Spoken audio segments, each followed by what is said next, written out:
अमृत classes Prayagraj में आप सबका स्वागत है। आज हम एनटीपीसी 2016 में औसत के जितने भी सवाल आए थे उन सारे ही सवालों को डिस्कस करेंगे और उनकी बेहतर से बेहतर जो ट्रिक्स हो सकती हैं, सबसे कम समय जैसे 2-4 सेकंड इसके अंदर ही सारे प्रश्नों को सॉल्व करने का ट्राई करेंगे। आज के दिन का जो पहला सवाल है वो औसत का पहला सवाल। यदि आप चैनल पर नए हैं तो सब्सक्राइब कर लें और वीडियो को ज़्यादा से ज़्यादा शेयर करें ताकि आपका समय बचे और आपके दोस्तों का भी समय बचे, क्योंकि मैं सीधे पॉइंट टू पॉइंट पढ़ाता हूँ।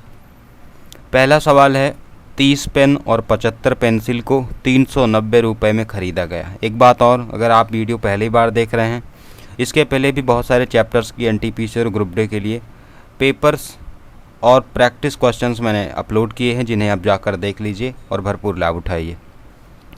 क्वेश्चन में कहता है कि 30 पेन और 75 पेंसिल को 390 रुपये में ख़रीदा गया, यानी कि 30 पेन और 75 पेंसिल की जो कीमत है वो 390 रुपये है। पेंसिल का औसत मूल्य 2 रुपये है। एक पेंसिल का अगर 2 रुपये है तो 75 पेंसिल का कितना होगा? 150 रुपये। ये तो सिर्फ पेंसिल की कीमत हो गई। बात करते हैं अगर पेन की कीमत की, तो पेन के लिए जो पैसा बचा वो कुल 390 रुपये था और 150 की पेंसिल हो गई। पेन के लिए 0, 9 में 5 4 और ये 3 में गए 2, 240 रुपये हैं पेन का औसत मूल्य। तो अगर हमें फाइंड आउट करना हुआ प्रति पेन का औसत मूल्य, प्रति पेन का औसत मूल्य अगर हमें फाइंड आउट करना हुआ तो हमें औसत में पता है, वैसे नॉर्मली औसत का फॉर्मूला जो होता है, औसत का फॉर्मूला ही होता है कि कुल योग और कुल नंबर ऑफ आइटम्स,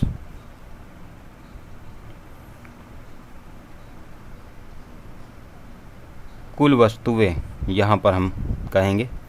देखो 30 पेन का जो कुल मूल्य है वो कुल मिला के 240 रुपये है।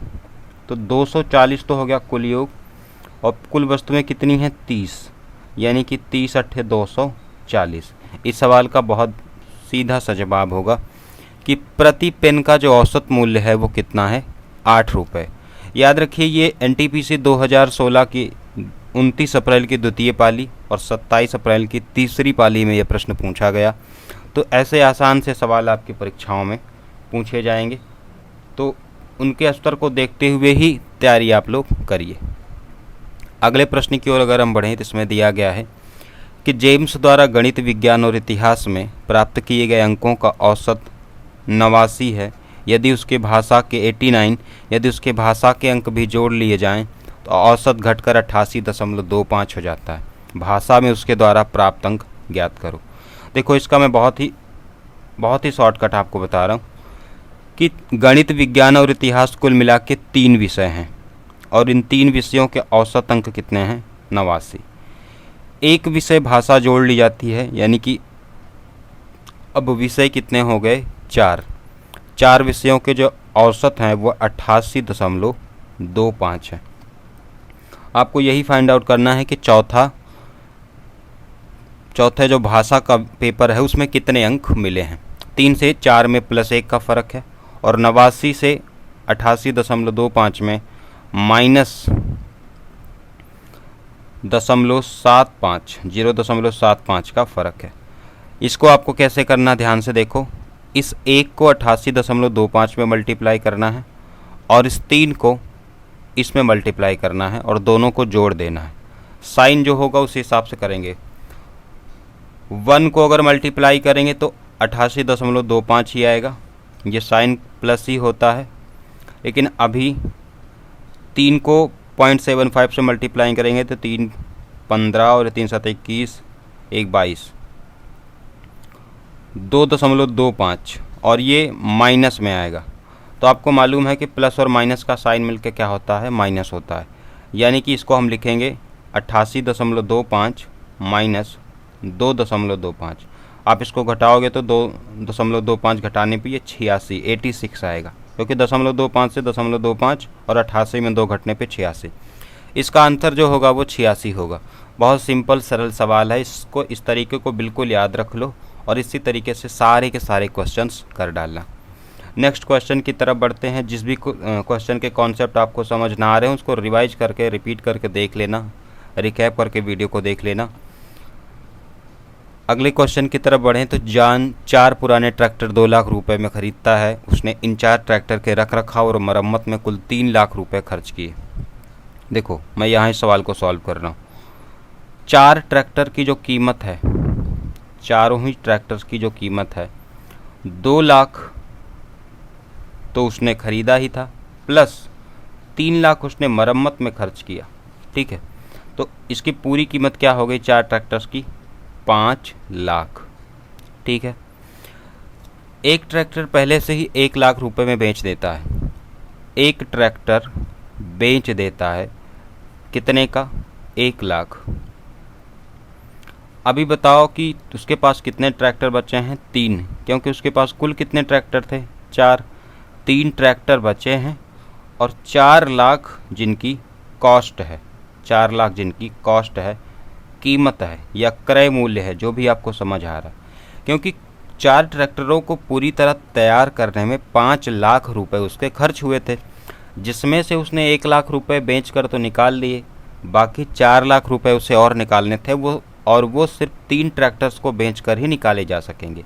एनटीपीसी की 2016 की 19 अप्रैल की तीसरी पाली में ये सवाल पूछा गया। फिर कहता है कि 40% कुल लाभ प्राप्त करने के लिए, ये क्या लाइन है देख रहे हैं कि 40% कुल लाभ प्राप्त करने के लिए बाकी 3 ट्रैक्टरों का औसत मूल्य क्या होगा। वैसे कुल लाभ होगा किस पे? कुल लाभ होगा जो कुल उसकी कॉस्ट होगी। 5 लाख रुपए उसको लगे थे 4 के चारों ट्रैक्टर्स को कंप्लीट बेचने की स्थिति में लाने के लिए। 5 लाख के अगर हम 40% की बात करें तो 40/100 और ये 2, 5 से 5 कैंसिल आउट, 2 लाख रुपए का उसको फ़ायदा चाहिए। कितने का फ़ायदा चाहिए? 2 लाख। 4 लाख तो उसकी कीमत ही बची थी, 2 लाख को उसका फ़ायदा चाहिए, यानी कि अब वो कुल मिला के 4 2 6 लाख रुपए में इन सारे 3 ट्रैक्टर्स को अगर बेच दे तो बताओ क्या उसको 40% का प्रॉफिट हो जाएगा। इसमें एक डाउट आपको हो सकता है कि 40% आप सोच रहे होंगे कि 4 लाख पर होगा, लेकिन ऐसा बिल्कुल नहीं है। 4 लाख नहीं बल्कि पूरी की पूरी कीमत पर उसको 40% का लाभ होगा। बोलो 3 ट्रैक्टर अगर 6 लाख में बेचना है तो एक ट्रैक्टर कितने में बेचा जाएगा? 2 लाख में। और यही इस सवाल का आंसर होगा। थोड़ा सा फास्ट करेंगे, सवाल बहुत आसान है, रिकैप करके देखेंगे तो आपको समझ आएगा।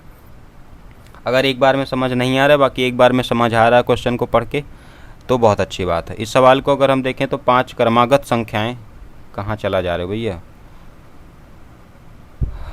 5 क्रमागत संख्याओं का औसत 100 है, तो सबसे बड़ी और सबसे छोटी संख्याओं के वर्गों का अंतर क्या है?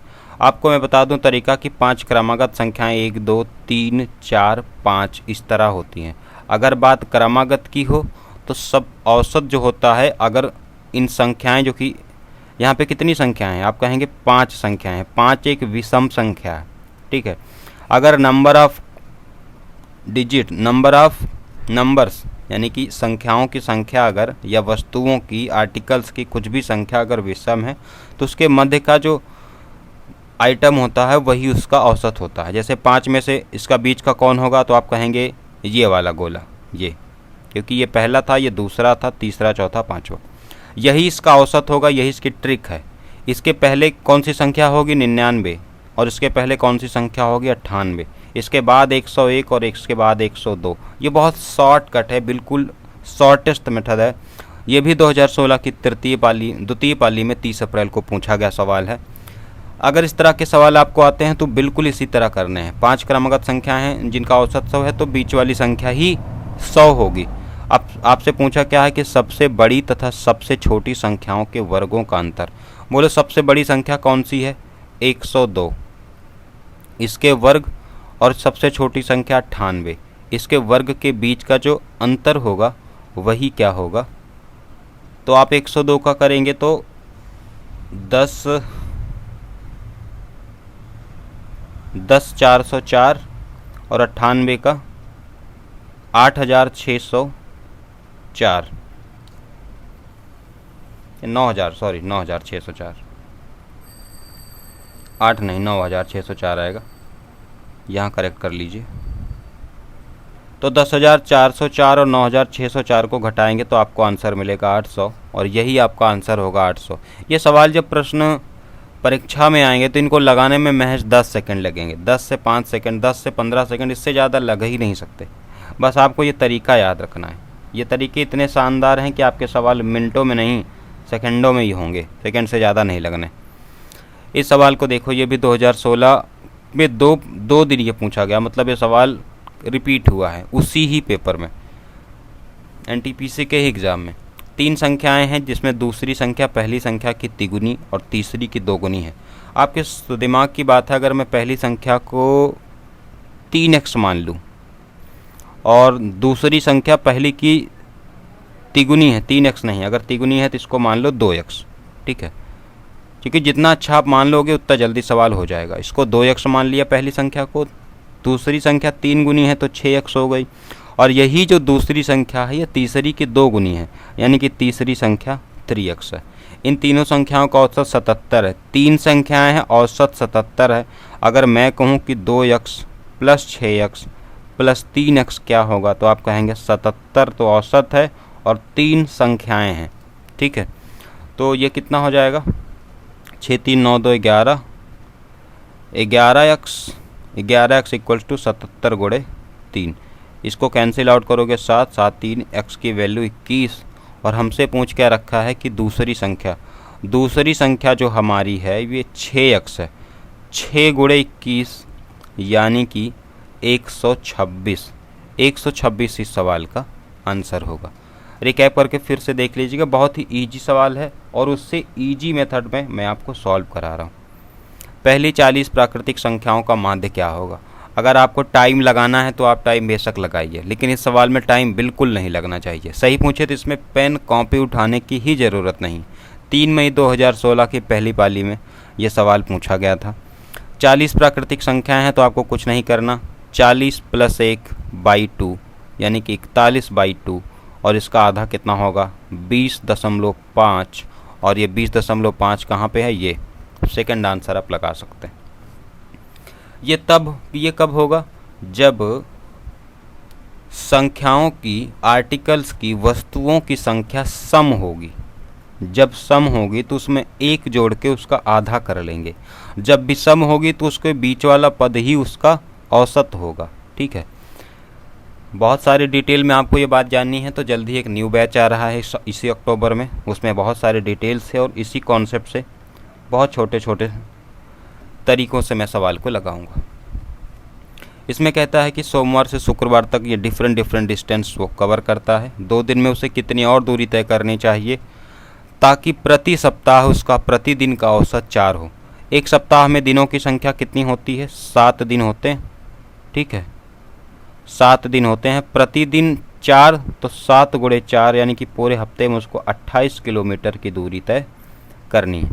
पहले 5 दिन की अगर बात करें तो वो 3 + 4 + 3.5 + 5 और +4.5 चलता है। सबको जोड़ोगे तो 4 3 7 5 12 4 16 3 19 1 20,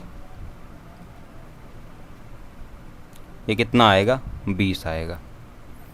तो 20 तो चल चुका है 5 दिनों में, 28 टोटल चलना था जिसमें से 20 चल चुका है, तो कितने किलोमीटर बचे हैं 8 किलोमीटर। और इस सवाल का आंसर क्या होगा 8।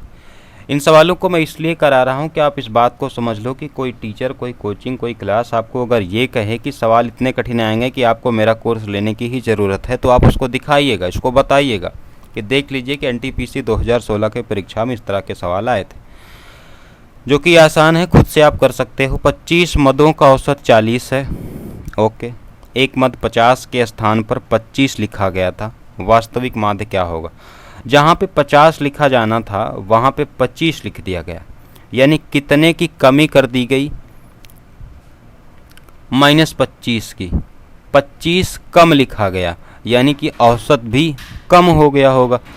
ये जो 25 कम लिखा गया यानी कि +25 और होना चाहिए था, कितना +25। औसत का नियम है कि वो सारे ही आर्टिकल्स में, थिंग्स में, नंबर्स में इक्वली डिस्ट्रीब्यूट होगा। तो कितनी ऐसी संख्याएं हैं 25। ये जो 25 ज़्यादा था ये 25 में ही बटेगा और औसत एक और बढ़ जाएगा, यानी कि 40 के स्थान पर 41 हो जाएगा।